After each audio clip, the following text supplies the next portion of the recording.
UP की लगभग सभी राजनीतिक पार्टियां अभी से मिशन 2022 की तैयारियों में जुट गई हैं। वहीं बीजेपी ने पूरी तरह चुनावी ताकत झोंकते हुए एक एक सीटों पर मंथन करना शुरू कर दिया है। ऐसे में ये तो तय है कि 2022 विधानसभा के चुनाव बीजेपी मुख्यमंत्री योगी आदित्यनाथ के नेतृत्व और चेहरे के साथ लड़ेगी।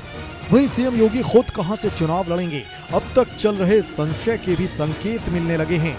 शुक्रवार को गोरखपुर के गोरक्षनाथ में योगी ने इस बात के संकेत दिए कि वो आगामी विधानसभा चुनाव अयोध्या से लड़ सकते हैं, जबकि इस बार हिंदुत्व और अयोध्या के श्री राम मंदिर ही बीजेपी का चुनावी मुद्दा होगा। ये जरूर है कि वो बीजेपी के सियासत के केंद्र अयोध्या से लड़ेंगे या फिर अपनी कर्मभूमि गोरखपुर से। फिलहाल ये स्पष्ट नहीं है, लेकिन राजनीतिक गलियारों की इन अटकलों के बीच शुक्रवार को गोरखनाथ मंदिर में उनके बयान के बाद सियासी तपिश बढ़ गई है।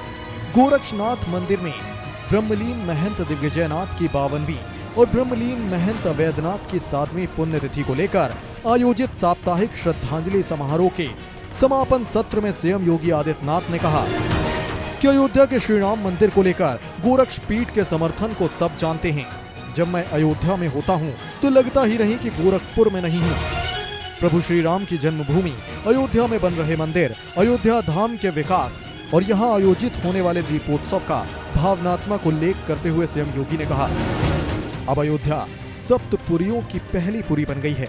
वहाँ के दीपोत्सव में एक एक संत की भावना परिलक्षित होती है। जो संत अब भौतिक शरीर में नहीं है, वो भी सूक्ष्म शरीर से इसे देखकर प्रसन्न होते हैं। देश ही नहीं, दुनिया भी इसकी भव्यता और दिव्यता की कायल है। गोरक्ष पीठ से राम मंदिर के रिश्तों को जोड़ते हुए उन्होंने कहा कि 1947 में देश आजाद हुआ और 1949 में जन्मभूमि पर श्री राम लला का प्रकटीकरण हो जाता है। उस दौरान वहां के मूर्धन्य संतों को गोरक्ष पीठाधीश्वर ब्रह्मलीन महंत दिग्विजयनाथ का संरक्षण प्राप्त था। परमहंस जी ने महंत दिग्विजयनाथ की ही प्रेरणा से श्री राम लला के मुकदमे को आगे बढ़ाया। महंत दिग्विजयनाथ के अभियान को ब्रह्मलीन महंत अवैधनाथ विस्तारित करते रहे। गोरक्ष पीठ और संतों के नेतृत्व में अयोध्या के लिए क्या क्या संघर्ष करना पड़ा। संघर्ष करने वालों ने कभी ये नहीं सोचा कि उनको क्या मिलेगा। वास्तव में जब चारों ओर से एक आवाज निकलती है तो संकल्प साकार होता है। मुख्यमंत्री और गोरक्ष पीठाधीश्वर योगी आदित्यनाथ ने कहा, प्रधानमंत्री नरेंद्र मोदी के नेतृत्व में मिली सफलता से सभी वाकिफ हैं। उनके मार्गदर्शन से गृह मंत्री ने दृढ़ता से कश्मीर से धारा 370 को खत्म किया। पाकिस्तान, अफगानिस्तान, बांग्लादेश में प्रताड़ित हिंदुओं, सिखों, बौद्धों, जैनियों को कानून बनाकर नागरिकता दी। उन्होंने कहा कि ये सब हमारे हैं। देश के बाहर संकट में फंसे भारतीयों का इस सरकार ने हाथ फैलाकर स्वागत किया।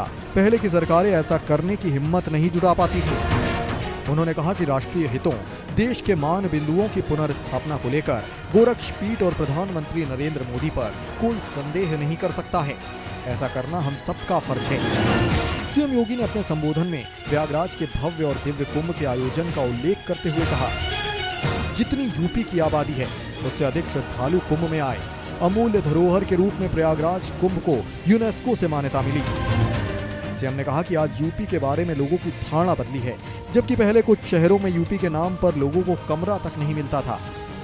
उन्होंने कहा कि यूपी वासी प्रभु श्री राम, श्री कृष्ण, काशी विश्वनाथ, गुरु गोरक्षनाथ, महात्मा बुद्ध, संत कबीर के प्रतिनिधि हैं और इस पर गर्व की अनुभूति होनी चाहिए। सीएम योगी के इन तमाम बयानों से ये माना जा रहा है कि वो आगामी चुनाव के लिए अयोध्या से बिगुल फूंक सकते हैं।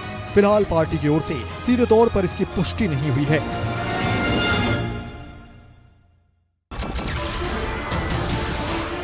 नमस्कार, मैं हूं मानक गुप्ता।